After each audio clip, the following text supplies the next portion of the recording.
Magandang araw po sa inyo lahat. Ako po si Minerva Escudero. Ako po ay isang OFW ng Hong Kong.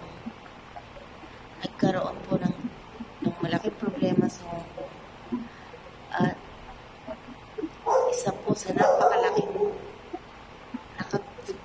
isa po sa taong napakalaki ang naitulong sa akin ay si Sir Art. At siya po ang tanging tao na laging tumatawag sa akin, laging nagkukumpento sa akin, na malalagpasan ko ang loob ko, malalagpasan ko lahat ng problema ko. Siya lang po ang tanging tao na talagang tumutok sa akin para maresolba po yung problema ko sa Hong Kong. Dahil ako po ay nagnanaway sa aking amo ng sa Hong Kong dahil sa sinaktan ako ng amo.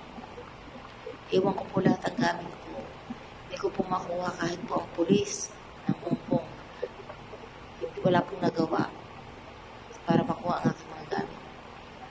Tanging si Sir Art po ang tumulong sa akin para makuha ko ang aking gamit.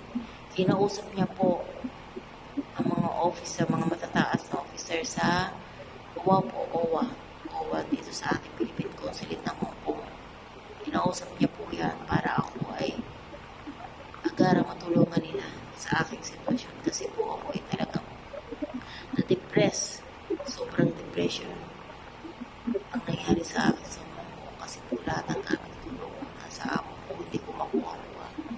Kahit po ang pulis na 5 beses po ako nagpatulong sa pulis para makuha ang gamit ko.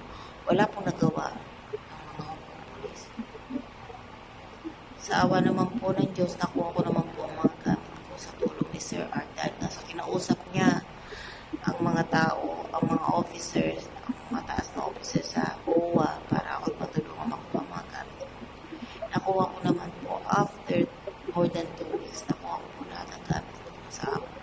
Ay wala na po akong pag-asa talaga noon na makuha ang gamit ko kasi ayaw po talagang ibigay ng amo. Sobrang stress ang inabot ko po. Kaya ako po malaking nagpapasalamat sa Diyos at nakilala ko si Sir Art.